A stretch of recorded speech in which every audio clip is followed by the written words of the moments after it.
नमस्ते। कुछ कहानियां सिर्फ कहानियां नहीं होती। आज हम एक ऐसे ही किस्से की गहराइयों में उतरेंगे जो डर और हकीकत के बीच की लकीर को कह सकते हैं पूरी तरह मिटा देती है। ये कहानी है नींबू मिर्च वाली चुड़ैल की।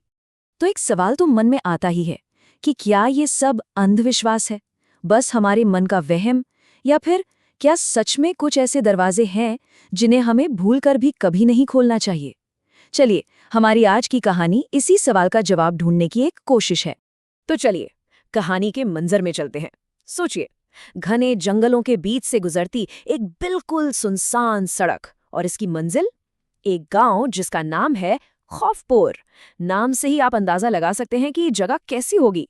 और इसी वीरान डरावने रास्ते पे जा रहे हैं दो भाई, आर्यन और समीर। कहानी का पहला पड़ाव, एक टूटी हुई बंदिश। ये वो गलती थी जो आने वाले एक बड़े कहर का दरवाजा खोलने वाली थी। वक्त है आधी रात का, और अचानक उनकी कार की हेडलाइट्स में कुछ चमकता है। सड़क के ठीक बीचों बीच एक नींबू मिर्च की माला पड़ी थी। देखने में एकदम ताजा, पर उसमें कुछ तो अजीब था, कुछ ऐसा जो बिल्कुल भी ठीक नहीं लग रहा था। उस नींबू से ना खून जैसा लाल रस टपक रहा था, मानो वो किसी आने वाले खतरे का इशारा कर रहा हो। अब ये देखकर समीर का दिल तो जोर से धड़कने लगा। उसे लगा कि कुछ गलत होने वाला है। लेकिन उसका बड़ा भाई आर्यन, उसने तो ये सब हंसी में ही उड़ा दिया। उसके लिए ये सब पुरानी बेकार की बातें थीं, सिर्फ मन का वहम और कुछ भी नहीं। और बस अपनी बात को साबित करने के लिए आर्यन ने वो कर दिया जो उसे शायद कभी नहीं करना चाहिए था। उसने आगे बढ़कर उस नींबू मिर्च को अपने बूट से बेरहमी से कुचल डाला। उसे इस बात का जरा भी अंदाजा नहीं था कि उसने सिर्फ एक नींबू मिर्च नहीं, बल्कि एक सोई हुई आफत को जगा दिया है। तो सवाल यह है कि आखिर आर्यन ने तोड़ा क्या था, जिससे वो सिर्फ एक अंधविश्वास का टुकड़ा समझ रहा था ना, वो असल में एक बंदिश थी। अब ये बंदिश क्या होती है? ये एक तरह का शक्तिशाली ताबीज होता है, जिससे बुरी आत्माओं को, बुरी ताकतों को एक दायरे में कैद रखने के लिए लगाया जाता है। और आर्यन ने अनजाने में ही सही उस कैद का ताला तोड़ दिया था। और अब शुरू होता है कहानी का दूसरा पड़ाव, चुड़ैल का कहर। उसी रात गांव की उस पुरानी हवेली में आर्यन की नींद अचानक खुलती है। वो समीर को देखने के लिए उसके कमरे की तरफ जाता है, लेकिन वहां जो नजारा था उसे देखकर उसके होश उड़ गए। समीर कमरे में था ही नहीं, वो गायब था, और उसके बिस्तर पर सिर्फ ढेर सारी हरी मिर्चें बिखरी हुई थी। और फिर कुछ महसूस होने पर आर्यन की नजर ऊपर छत की तरफ उठती है। वहां उसने जो देखा ना, वो किसी के भी रोंगटे खड़े कर सकता है। समीर छत से उल्टा लटका हुआ था। उसकी आंखें पूरी तरह सफेद हो चुकी थी और उसका मुंह बेरहमी से नींबुओं से ठूस दिया गया था। ये कोई वहम नहीं था, ये एक भयानक हकीकत थी। तभी कमरे के अंधेरे कोने से एक ऐसी आवाज गूंजती है जो आर्यन का खून जमा देती है। तूने मेरी बंदिश तोड़ी, अब तू मेरा बनेगा। हाँ, ये उसी चुड़ैल की आवाज थी, और अब वो अपना बदला लेने आ चुकी थी। चलिए अब कहानी के तीसरे हिस्से पर चलते हैं, नींबू मिर्च का श्राप। तो ये श्राप आखिर आया कहाँ से? बात कई दशक पुरानी है। इसी खौफपुर गांव में एक औरत पर डायन होने का इल्जाम लगा और गांव वालों में उसे मार डाला। कहते हैं मरते वक्त उसके हाथ में एक नींबू और 7 मिर्चें थीं, और उसने अपनी आखिरी सांस के साथ एक श्राप दिया था कि जो कोई भी इन चीजों का अपमान करेगा उसे इसकी कीमत अपनी जान देकर चुकानी होगी। और आर्यन ने अनजाने में ही उसी सोए हुए श्राप को फिर से जिंदा कर दिया था।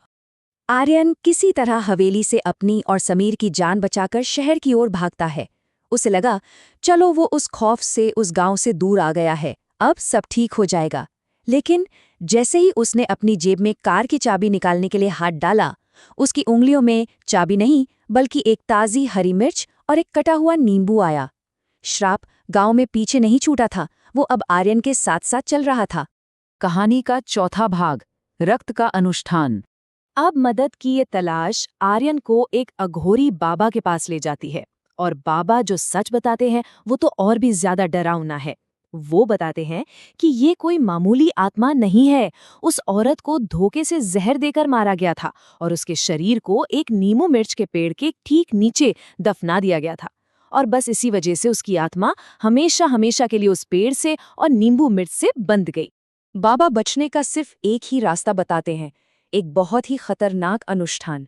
इसके लिए आर्यन को वापस उसी जगह जाना होगा जहां उसने वो बंदिश तोड़ी थी। उसे अपने खून से 7 नई बंदिशें बनानी होंगी, 7 नए नींबू और मिर्च चढ़ाने होंगे, पर सबसे मुश्किल शर्त कि अनुष्ठान करते वक्त उसे चाहे कोई भी आवाज सुनाई दे, उसे पीछे मुड़कर बिल्कुल नहीं देखना है। और अब हम पहुंचते हैं कहानी के 5वें और आखिरी पड़ाव पर, अधूरी मुक्ति। उस खौफनाक रात में आर्यन ठीक वैसा ही करता है जैसा बाबा ने बताया था। अचानक एक जोरदार धमाका होता है और वो चुड़ैल का साया चीखते हुए आग की लपटों में समा जाता है। समीर भी मिल जाता है, बेहोश था पर जिंदा था। एक पल के लिए ऐसा लगा जैसे बुराई का अंत हो गया। लेकिन क्या सच में सब ठीक हुआ था? कुछ महीने बीतने के बाद आर्यन में बहुत अजीब बदलाव दिखने लगे। वो आर्यन जिसे धूप में घूमना पसंद था, अब अंधेरे कमरों में छिपा रहता। जिसे तीखे से नफरत थी, वो अब कच्ची मिर्चें खाने लगा था। और सबसे ज्यादा डराने वाली बात, उसकी आवाज। वो अब भारी और दोहरी हो गई थी, मानो उसके अंदर से कोई और भी बोल रहा हो। और फिर एक दिन वो भयानक सच सबके सामने आ ही गया, आर्यन के मुंह से। पर उसी चुड़ैल की आवाज में शब्द निकले, ये शरीर अब मेरा मंदिर है। श्राप खत्म नहीं हुआ था, उसने तो बस अपना घर बदल लिया था। वो चुड़ैल अब आर्यन के जिस्म पर कब्जा कर चुकी थी। इसके बाद एक आखिरी भयानक मुकाबला होता है। एक पंडित की मदद से उस आत्मा को आर्यन की शरीर से निकाला जाता है और वापस एक नींबू मिर्च की माला में कैद कर दिया जाता है।